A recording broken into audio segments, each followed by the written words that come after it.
निर्धना धनवंता नहीं कोई,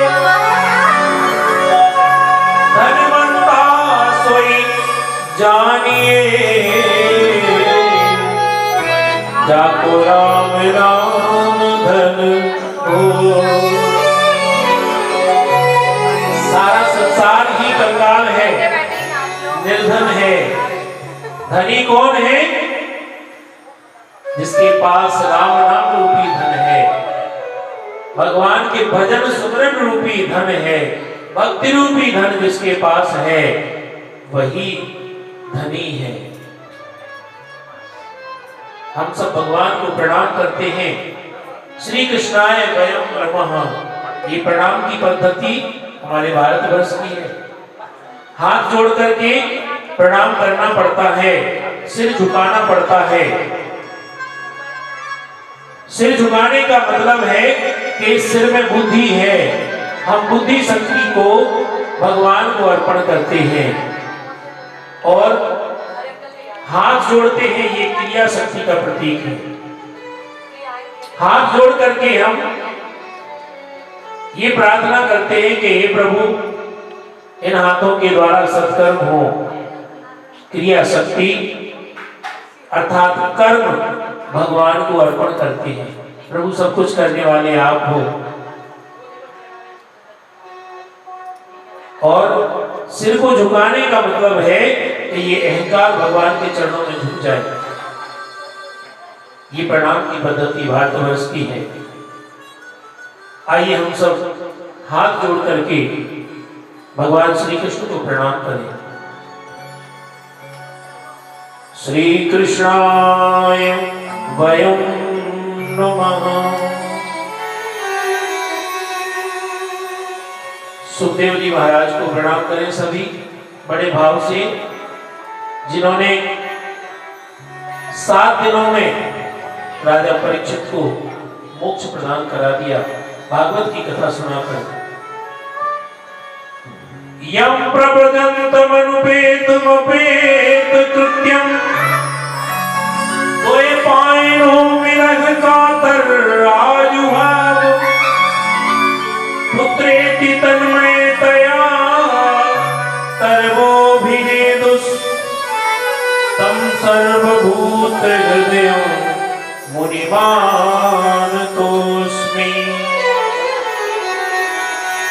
ऐसे सुखदेव जी महाराज को हम प्रणाम करते हैं, जिनके पीछे पीछे उनके पिता व्यास जी पुत्र पुत्र कहते हुए चले जा रहे हैं। पुत्र रुको, रुको पुत्र रुको, कहां जा रहे हो?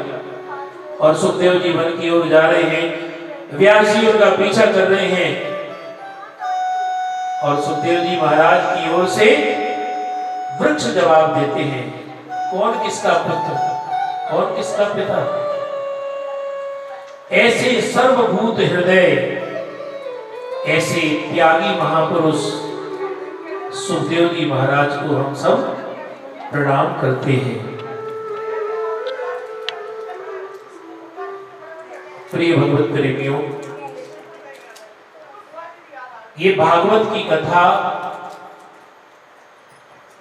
जिसे महर्षि वेद व्यास जी ने लिखा, इस कथा को नैमिषारण्य एक पवित्र भूमि में, पवित्र तीर्थ स्थान में 88,000 संत महापुरुषों को, जो गृहस्थी संत हैं, उनको व्यास जी महाराज के परम प्रिय शिष्य सूत जी महाराज ने सुनाई थी।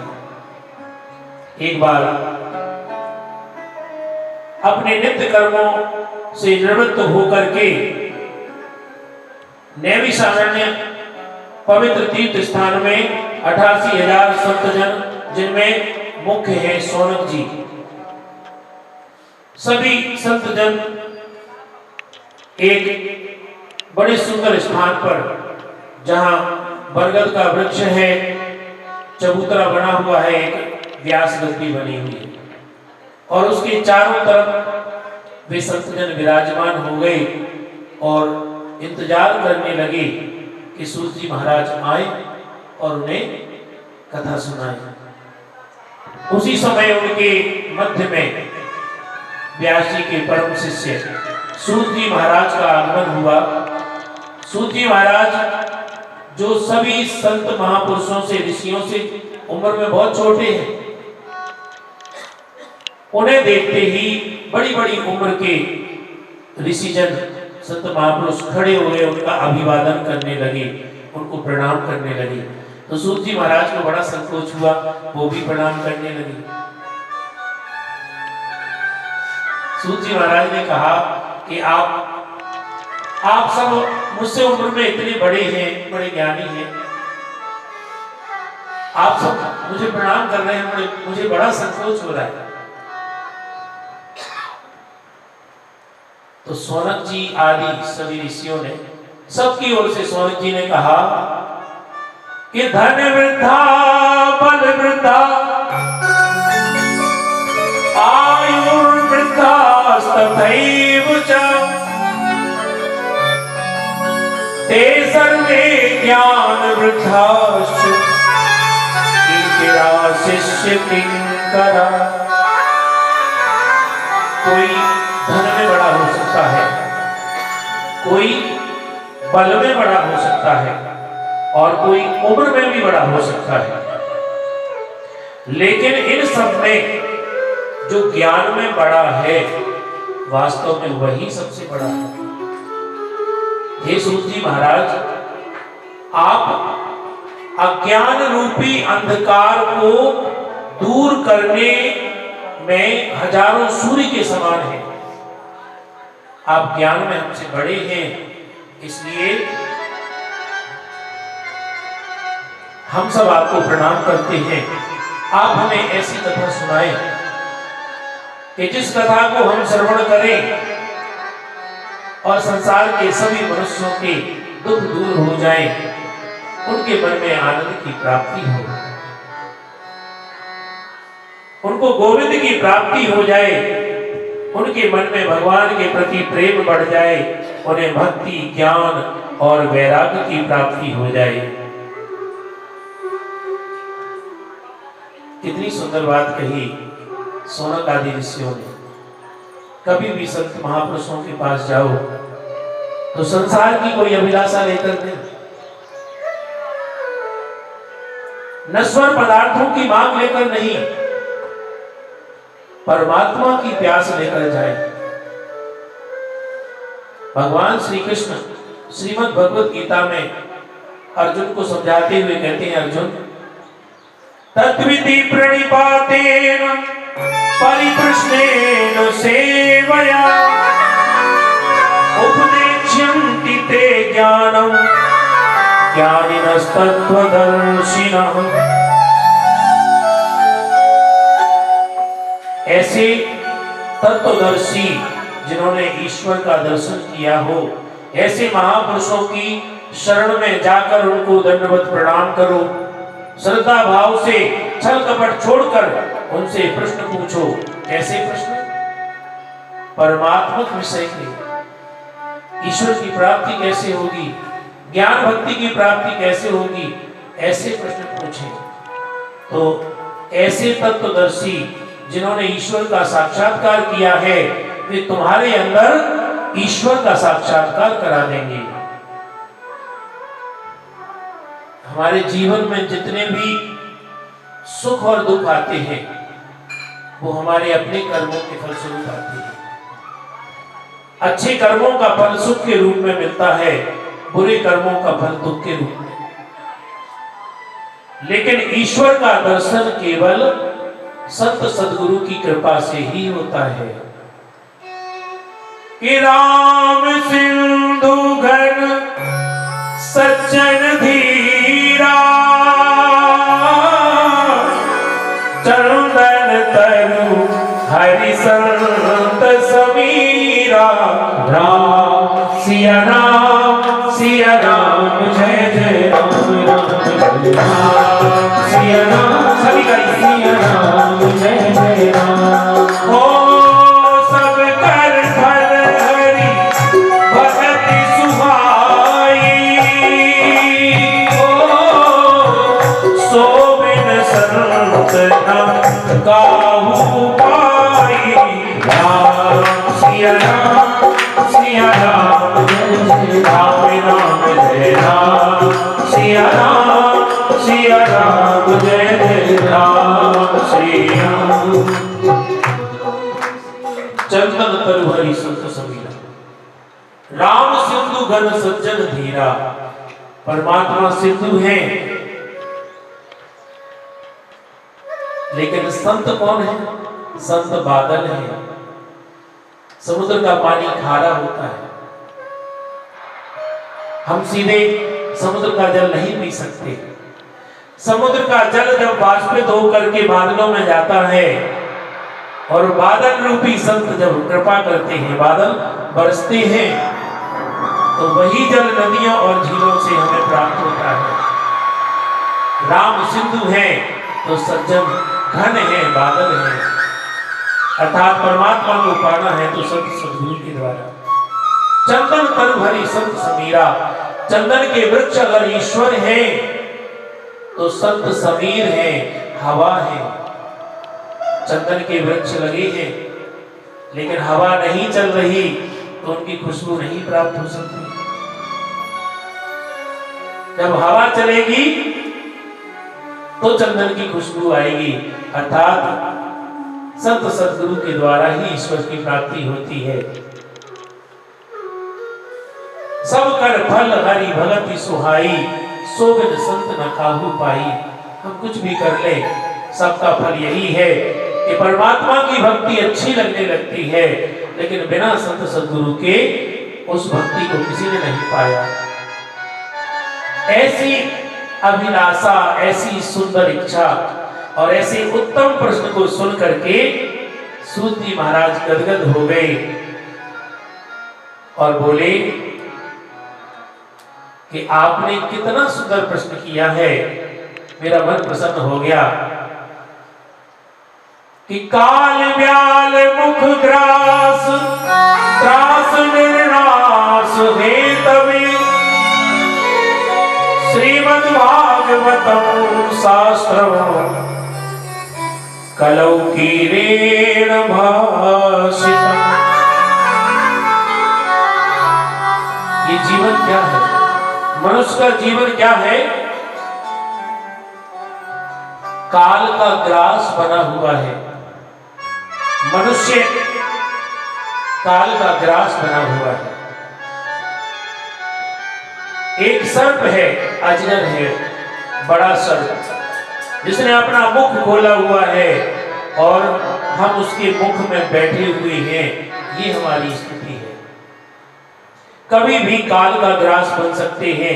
जैसी वो सर्प अपना मुख बंद करेगा, हम काल का ग्रास बन जाएंगे। क्षण भंगुर जीवन की कलिका, कल प्रात को जाने खिली न खिली। मलयाचल की शुचि शीतल मंद, सुगंध समीर मिली न मिली। कलिकाल कुठार लिए फिरता, तन नम्र से चोट झिली न झिली। कह रे हरि नाम हरि रसना, फिर अंत समय में हिली न हिली। अंत समय में हिली न हिली। जब परमात्मा की कृपा हो जाए उसी समय सत्कर्म कर लो, उसी समय भगवान का भजन कर लो, जब तक इंद्रियों में शिथिलता नहीं आई। क्योंकि जीवन क्षण भंगुर है, एक पल का पता नहीं। बोलो राधे राधे। एक बार प्रेम से कहिए राधे राधे। क्या भरोसा है इस जिंदगी का, साथ देती नहीं ये किसी का। क्या भरोसा है इस जिंदगी का, साथ देती नहीं है किसी का। साथ देती नहीं किसी का, साथ देती नहीं किसी का। क्या भरोसा इस जिंदगी का, क्या भरोसा इस जिंदगी का, साथ देती नहीं किसी का।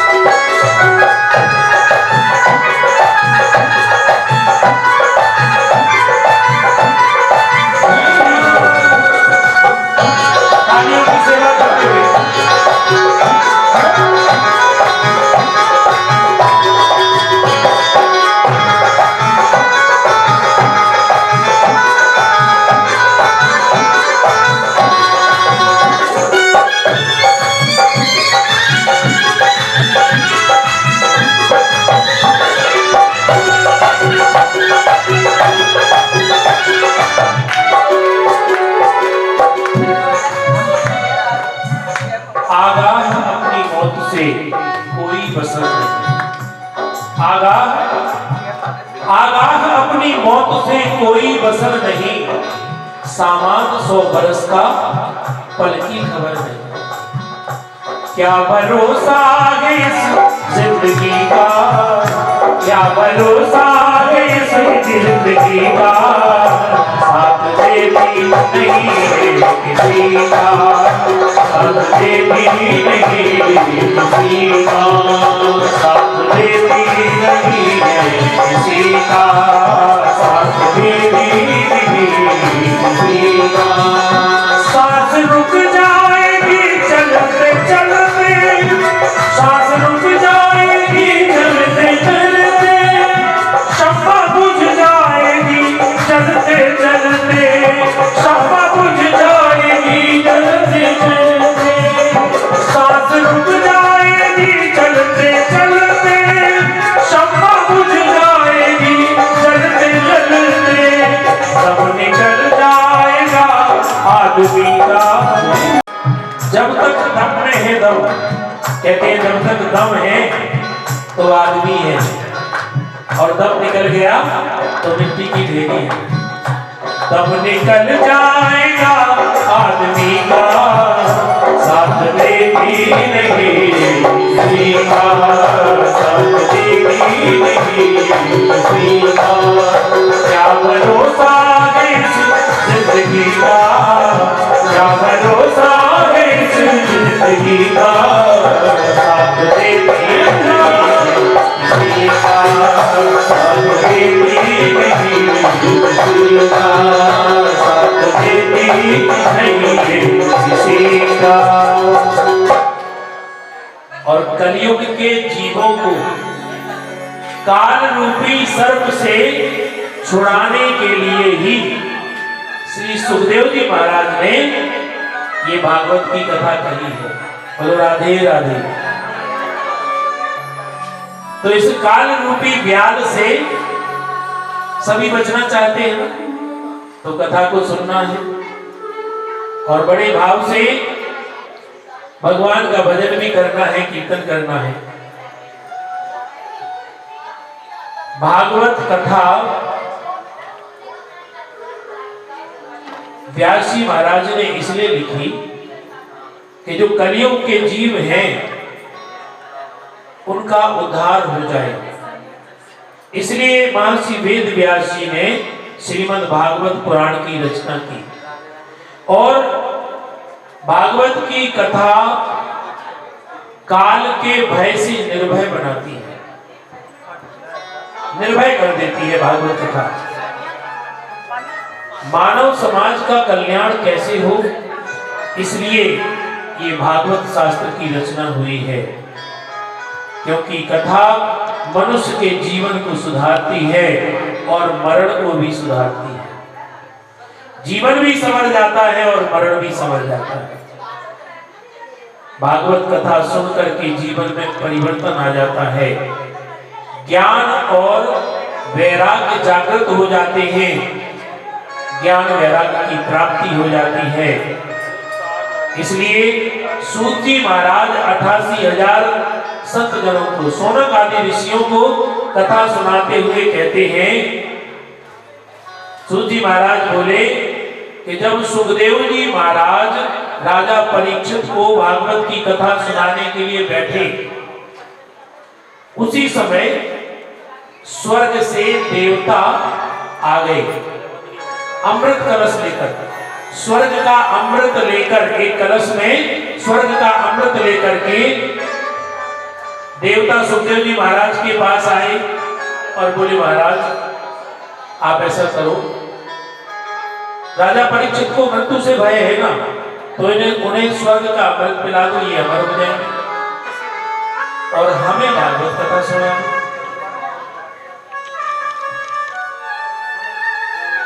सुखदेव जी महाराज ने कहा कि देखो, इस समय तो कथा के अधिकारी परीक्षित है। जैसे आज जो कथा हो रही है B39 अशोक विहार भेषवन में, B39 में, इस घर में, इस कथा के राजा रानी कौन है?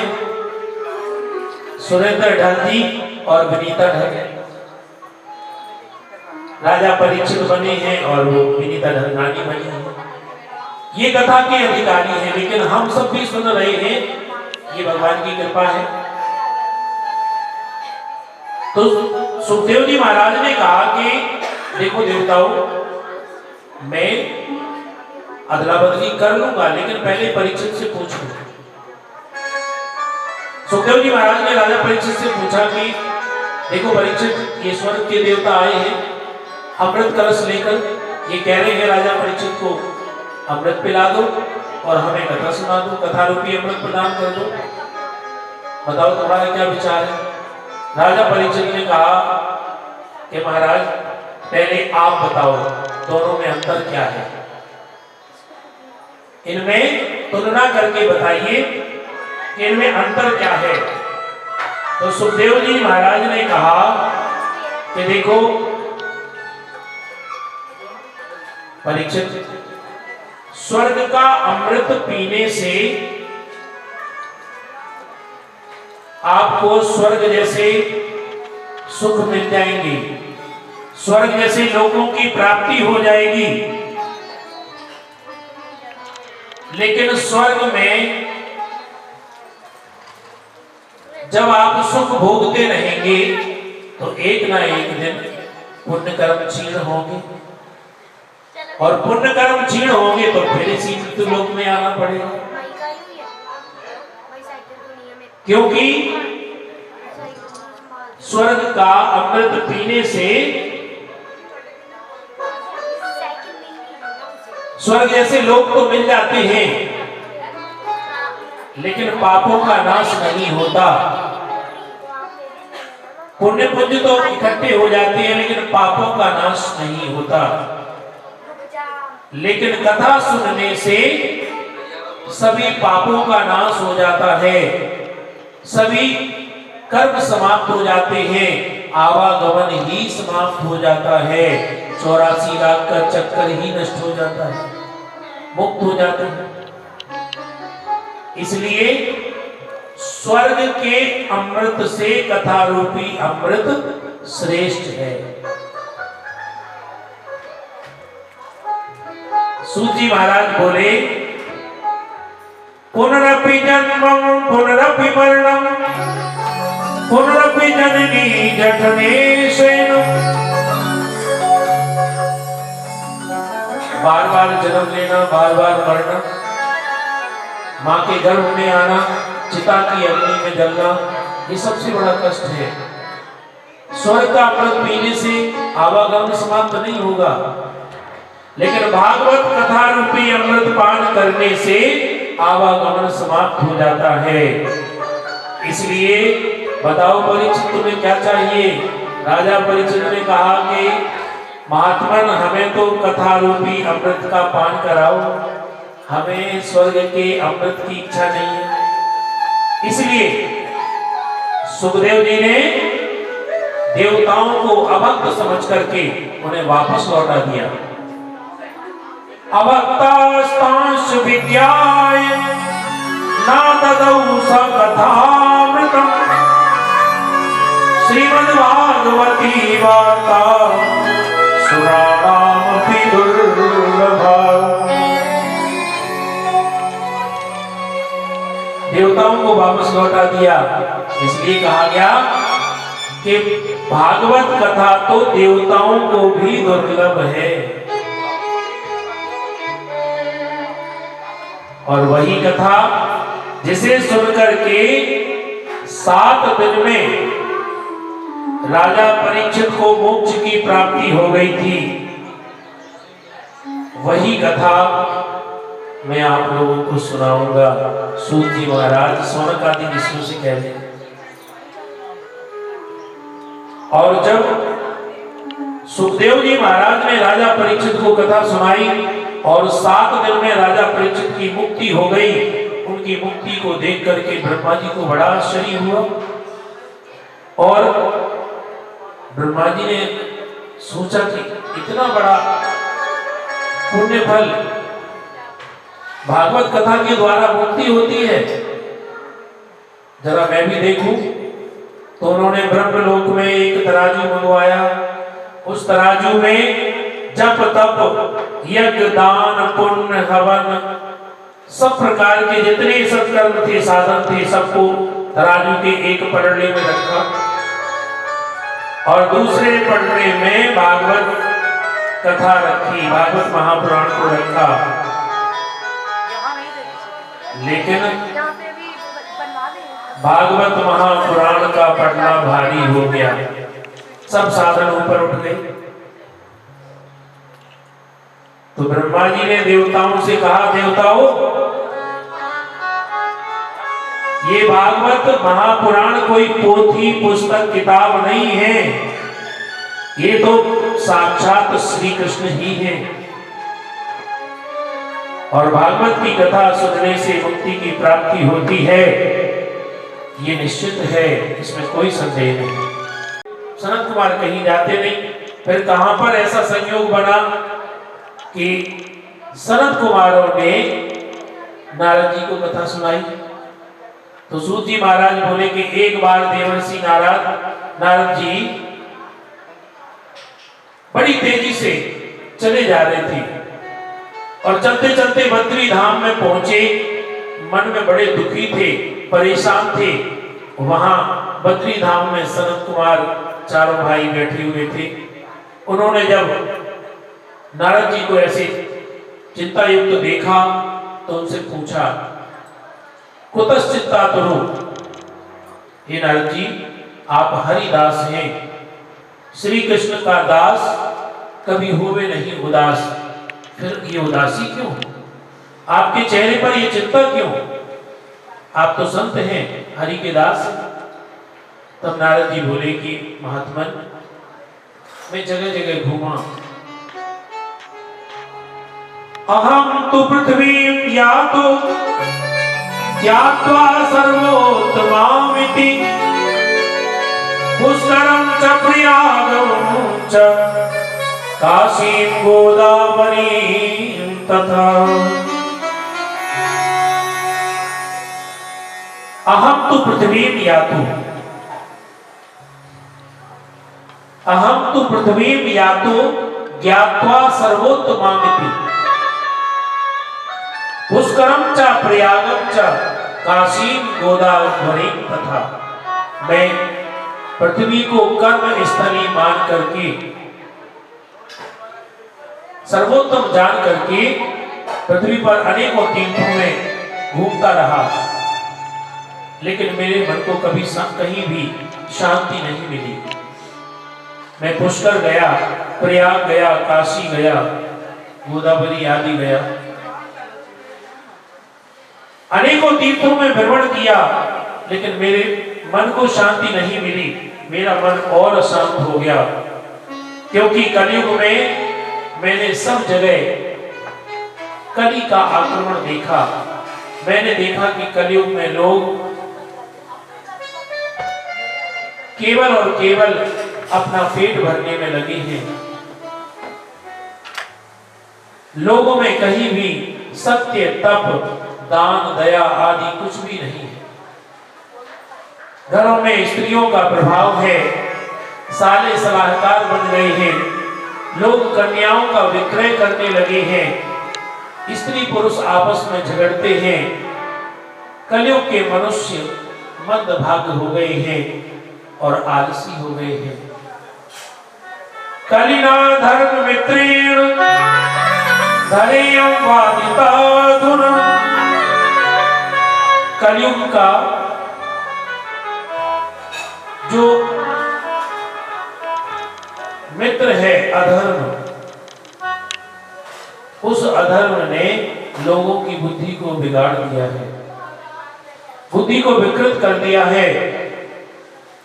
मैं घूमते घूमते वृंदावन पहुंचा और यमुना तट पर जब आया तो मैंने एक बड़ा कौतुक देखा, एक आश्चर्य देखा। मैंने देखा कि एक युवती जिसके पास में दो वृद्ध पुरुष, दो बूढ़े पुरुष मूर्छित पड़े हुए हैं, वो युवती उनको उठाने का प्रयास कर रही है, होश में लाने का प्रयास करती है। वो नौजवान युवती उनको जगाती हुई चारों ओर देख रही है कि कोई उसकी मदद कर सके। उसके आसपास में कुछ स्त्रियां हैं जो धीरज बंधा रही हैं। जब मैं उस युवती के नजदीक पहुंचा तो उसने आवाज लगाई, भो भो साधु क्षणं तिष्ठ मुञ्चितामपि नाशे दर्शनं तव लोकस्य सर्वथा अघहरं परम्। हे साधु, हे मुनिवर, जरा क्षण भर ठहर जाइए। आप मेरी चिंता का नाश कीजिए, मेरी समस्या का समाधान कीजिए, क्योंकि आप जैसे साधुओं का दर्शन करने से तो सभी पाप भी समाप्त हो जाते हैं।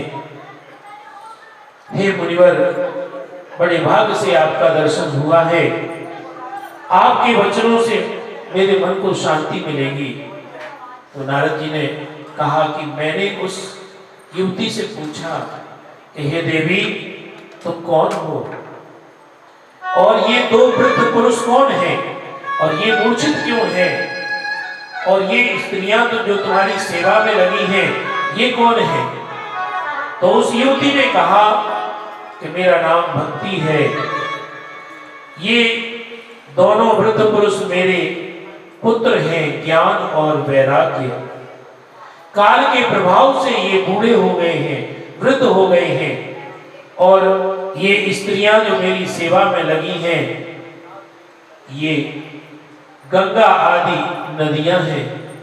फिर भी मुझे सुख नहीं है, क्योंकि जिसकी माता जवान हो और पुत्र बूढ़े हो गए हों, कितने दुख की बात है। उस युवती ने कहा कि मेरा जन्म द्रविड़ देश में हुआ, कर्नाटक में मेरा पालन हुआ और वृद्धि हुई, महाराष्ट्र में मुझे सम्मान मिला और गुजरात में आकर के मैं जीर्ण हो गई, मेरे दोनों पुत्र वृद्ध हो गए। लेकिन जब मैं वृंदावन आई तो वृंदावन के प्रभाव से मैं पुनः युवती हो गई। भक्ति देवी ने कहा कि वृंदावन के प्रभाव से मैं पुनः युवती हो गई, लेकिन मेरे पुत्र अभी भी बूढ़े हैं, मूर्छित हैं, इसलिए मैं इन्हें होश में लाने का प्रयास कर रही हूं। इसी शोक से मैं व्याकुल हूं। नारद जी ने कहा, हे देवी, तुम चिंता मत करो, भगवान तुम्हारा दुख अवश्य दूर करेंगे। राजा परीक्षित ने दयावश कलयुग को छोड़ दिया था, क्योंकि कलयुग में और बहुत सारी बुराइयां हैं, लेकिन एक सबसे बड़ी अच्छाई है। यत् फलं नास्ति तपसा न योगेन समाधिना तत्फलं लभते सम्यक् कलौ केशव कीर्तना। जो फल तपस्या से प्राप्त नहीं होता, ना योग से ना समाधि से, वही फल कलयुग में केशव के कीर्तन करने से प्राप्त होता है, भगवान का नाम संकीर्तन करने से प्राप्त होता है। बोलो राधे राधे, बोलो राधे राधे। इसलिए राजा परीक्षित ने कलयुग के इस गुण को देखकर, सारभूत गुण को लेकर के उसे छोड़ दिया था, जीवित छोड़ दिया था।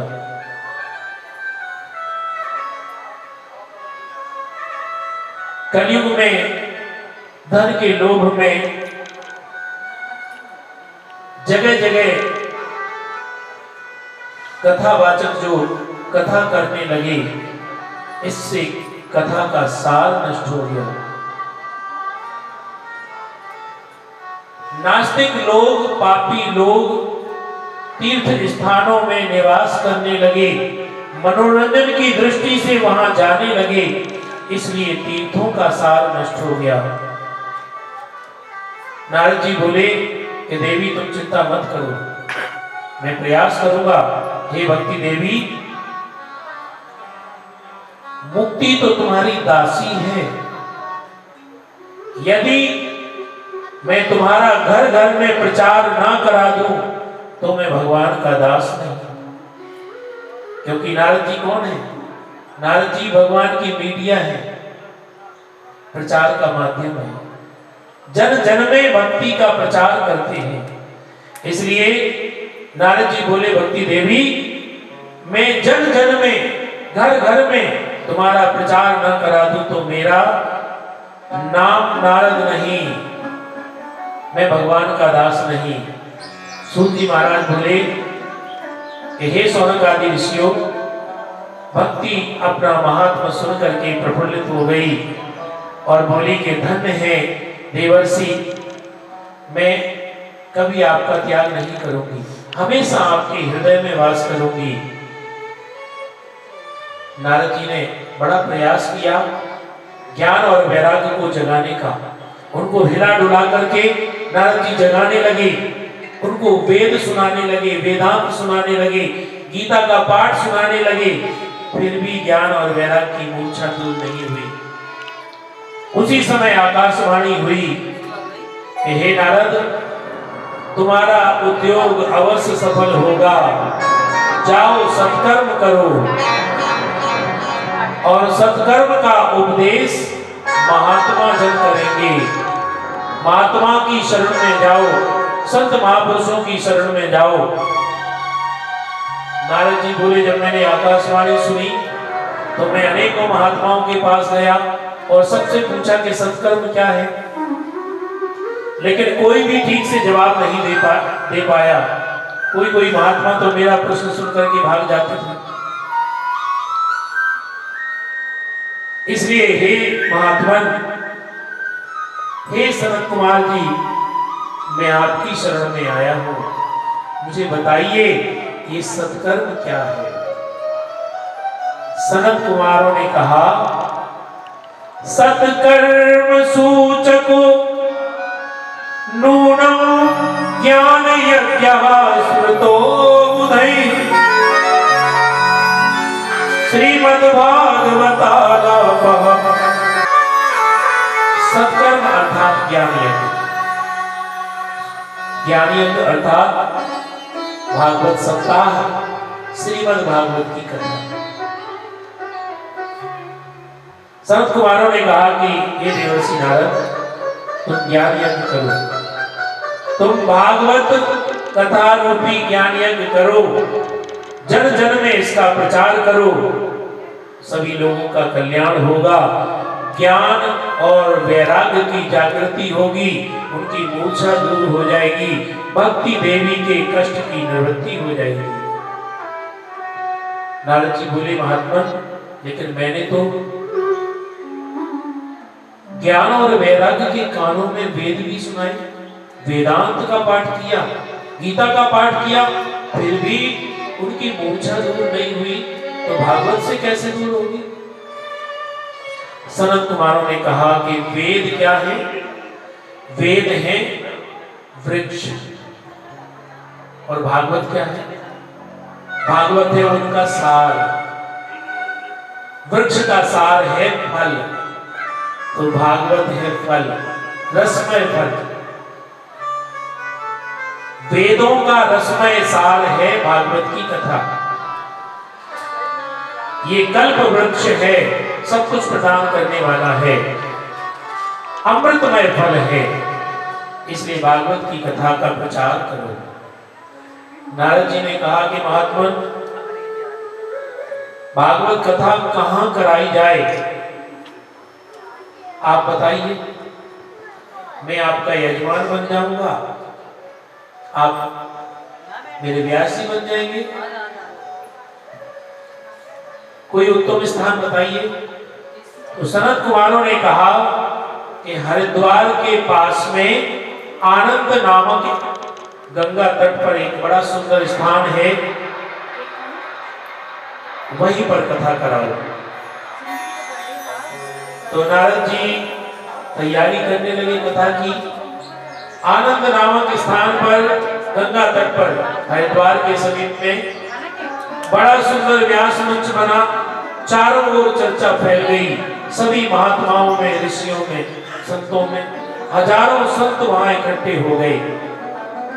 बड़ा विशाल एक ज्ञान यज्ञ होने लगा, समारोह, एक मेला सा लग गया। और वहां पर सनत कुमार कथा सुनाने के लिए पधारे। 3 आसन लगाए गए, एक भक्ति देवी के लिए और 2 ज्ञान वैराग्य के लिए। नारद जी यजमान बन के बैठे, चारों भाई व्यास गद्दी पर विराजमान हुए, सनत, सनंदन, सनातन और सनत कुमार।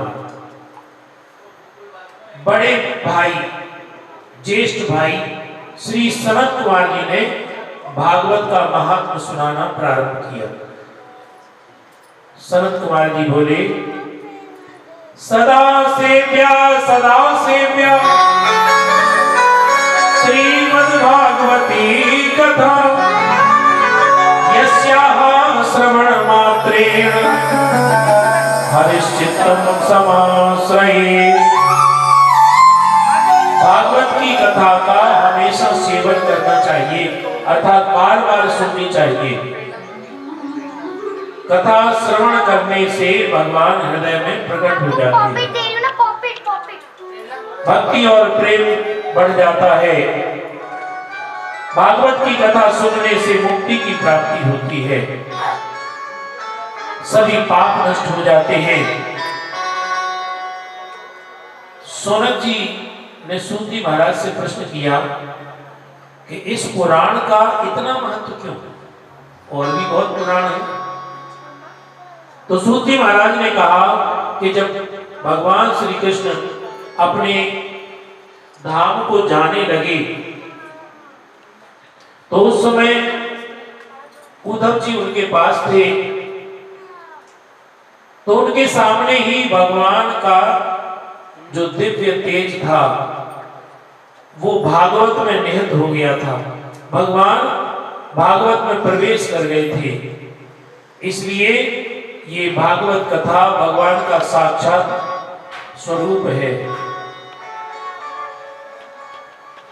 जिस समय सनत कुमारों ने भागवत के महत्व का वर्णन किया तो बड़ा आश्चर्य हुआ। ज्ञान और वैराग्य होश में आ गए, तरुण हो गए, जवान हो गए, भक्ति देवी प्रकट हो गई और भगवान का कीर्तन करने लगे। भक्ति सुतौ तौ तरणौ गृहीत्वा प्रेमै करुणा सहसा विरासीत्। श्री कृष्ण गोविंद हरे मुरारे नाथेति नामानि मुहुर्वदन्ति। भक्ति देवी ने कहा, हे महात्मन, आपने भागवत की कथा के रस से मुझे पुष्ट कर दिया। मेरे पुत्र ज्ञान और वैराग्य जागृत हो गए। अब आप ही बताएं कि मैं कहां निवास करूं। सनत कुमारों ने कहा कि हे देवी, तुम हमेशा भक्तों के हृदय में निवास करो। तभी से भक्ति देवी भक्तों के हृदय में निवास करने लगी, और वे भक्त धन्य हैं जिनके हृदय में भक्ति देवी विराजती है। बोलो राधे राधे, राधे राधे। श्री कृष्ण गोविंद हरे मुरारी, हे नाथ नारायण वासुदेवा। बड़े भाव से सभी ने गाना। श्री कृष्ण गोविंद हरे मुरारी, हे नाथ नारायण वासुदेवा। श्री कृष्ण गोविंद हरे मुरारी, हे नाथ नारायण वासुदेवा। हे नाथ नारायण वासुदेवा, हे नाथ नारायण। बढ़ जाएगा, मुझे शरीर का इतना बड़ा भार ढोना पड़ेगा, कहीं घर में आग लग गई तो सब तो भाग जाएंगे, मैं तो भाग ही नहीं पाऊंगी। ऐसे उल्टे उल्टे विचार, नकारात्मक विचार मन में सोचने लगे। कैसे कैसे कष्ट उठाने पड़ते हैं संतान की उत्पत्ति में, है जन्म के समय कष्ट, उसके बाद बच्चे को पालने पोषने का कष्ट, सब बेकार है, इस झंझट में मुझे नहीं पड़ना। ऐसा विचार कर ही रही थी कि उसी समय उसकी बहन वहां आई, जो उसकी सखी भी थी और बहन थी, और उसने देखा कि धुंधली उदास है तो पूछने लगी। धुंधली ने सारी बात बताई तो उसकी बहन बोली, देखो बहन, मेरे 6 संतान पहले से हैं, मेरे घर में धन की कमी है, तुम मुझे अगर धन दे दोगी तो अब मैं गर्भवती हूं, मैं अपनी संतान तुम्हें दे दूंगी। तो धुंधली ने कहा, इस फल का क्या करें? बोले, इसकी परीक्षा कर लो, तुम्हारे घर में जो गाय है उसे खिला दो। इसलिए फल को धुंधली ने गाय को खिला दिया, और उन दोनों में ये समझौता हो गया कि धुंधली की बहन अपना पुत्र उसे दे देगी। 3 महीने के बाद गाय ने एक बड़े सुंदर बच्चे को जन्म दिया। गाय के जैसे कान थे, इसलिए पंडित जी ने उसका नाम रखा गोकर्ण। और उधर पंडित जी बड़े प्रसन्न हो गए, गाय के बालक हुआ, उसे भी अपना पुत्र मान लिया कि मेरा बड़ा पुत्र है, अब मेरी पत्नी के भी होगा पुत्र। खुश प्रसन्न है, क्योंकि धुंधली भी नाटक कर रही है गर्भवती होने का। और जब कुछ महीने हो गए तो कहने लगी, देखो यहाँ मेरी देखभाल नहीं हो पाएगी, मैं अपनी बहन के यहाँ जा रही हूँ, वहीं पे बच्चे को जन्म दूंगी, तो थोड़ा बड़ा हो जाएगा तो ले आऊंगी। पंडित जी भोले वाले हैं, उन्होंने कहा ठीक है। धुंधली अपनी बहन के यहाँ चली गई। उसकी बहन ने जब बच्चे को जन्म दिया तो कुछ समय के बाद वो लेकर के अपने घर आ गई। धुंधली उस बच्चे को लेकर घर आ गई। पंडित जी बड़े प्रसन्न हैं, मेरे पुत्र हो गया, मेरी पत्नी के पुत्र। बहुत प्रसन्न है, मन में सोचने लगे, बड़े पुत्र का नाम मैंने गोकर्ण रखा था, अब अपने इस पुत्र का नाम रखूंगा मैं, मेरा नाम आत्मदेव है, तो मैं बड़ा सुंदर ऐसा ही कोई नाम रखूंगा, परमात्मा देव। धुंधली कहने लगी, वाह, 9 महीने पेट में मैंने रखा, कष्ट मैंने उठाया, और नाम तुम रखोगे? ये ठीक नहीं है, नाम मैं रखूंगी। मेरा नाम धुंधली है तो मेरे बच्चे का नाम होगा धुंधुकारी।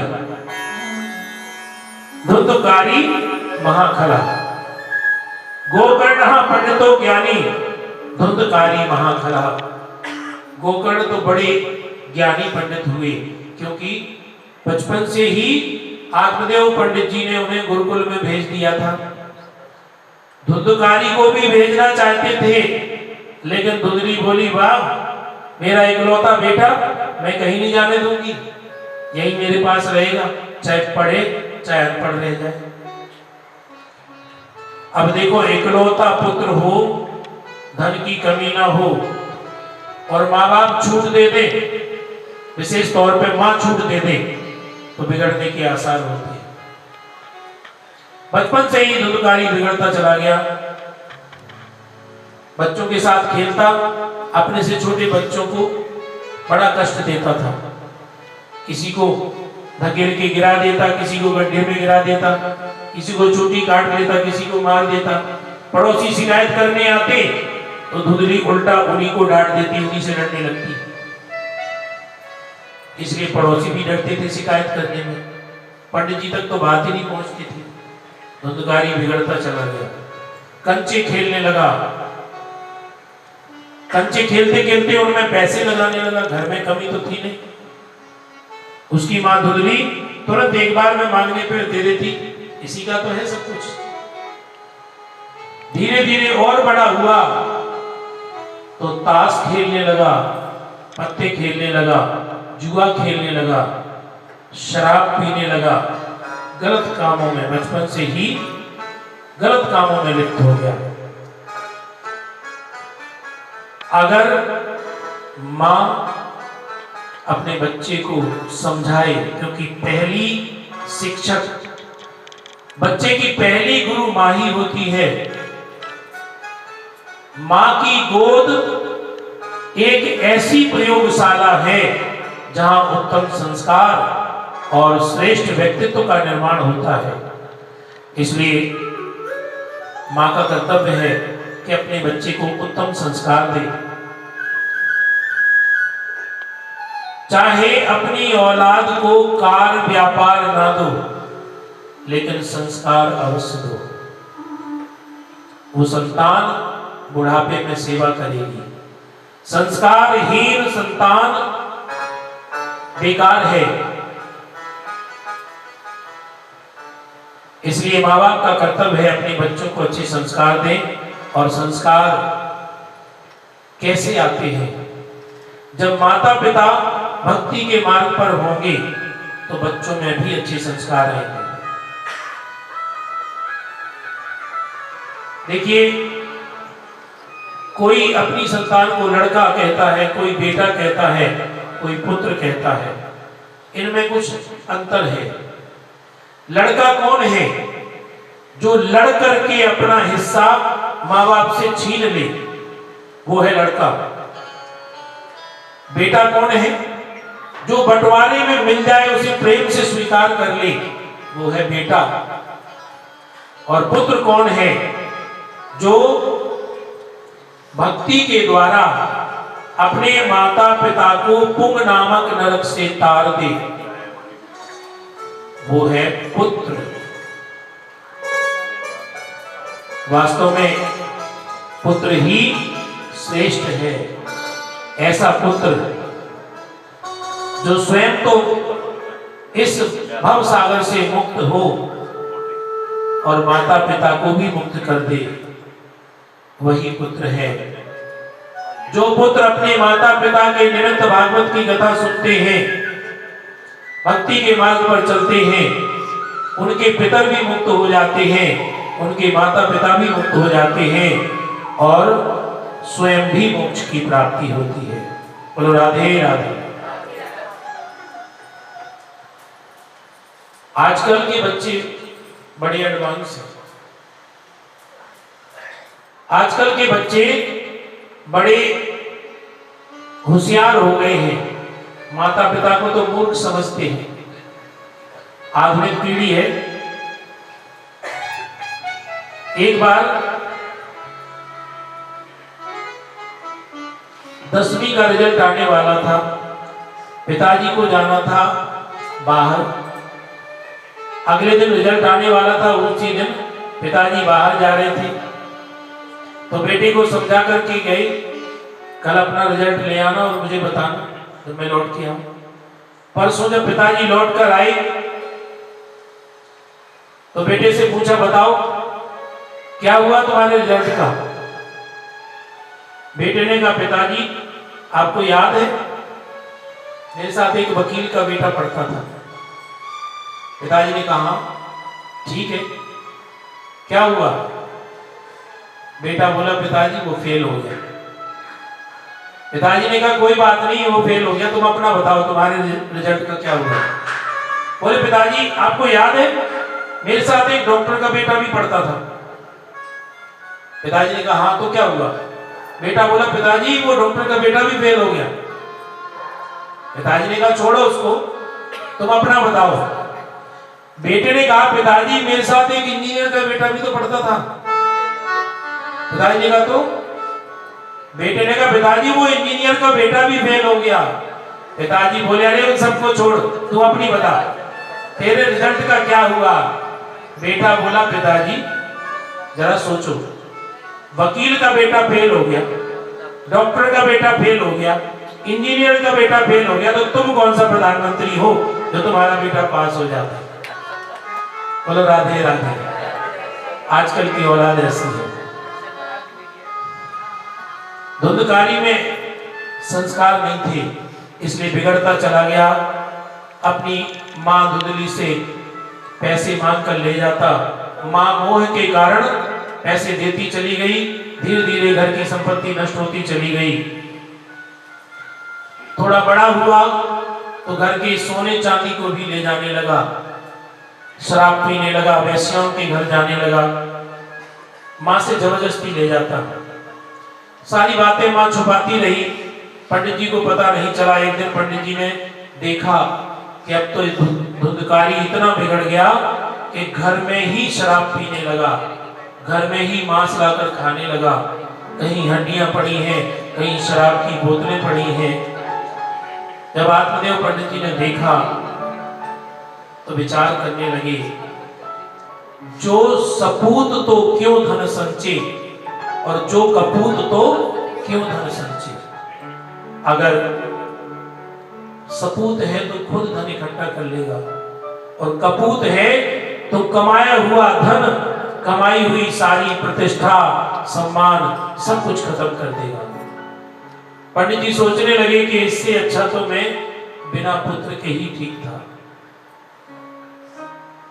पंडित जी उदास हैं, रात्रि में रो रहे हैं, क्या करूं, मोह के कारण घर छोड़ा नहीं जाता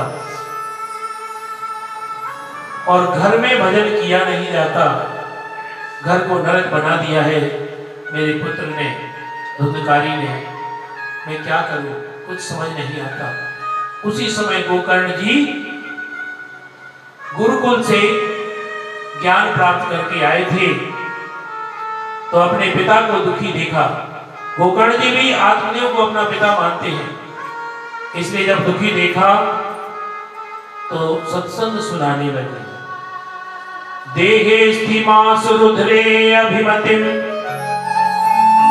त्यजितुम जाया सुतादिषु सदा ममतां विमुञ्च पश्यामि समजगदिदं क्षणभङ्गनिष्ठं वैराग्यरास रसिराग रसिको भवभक्तिनिष्ठः।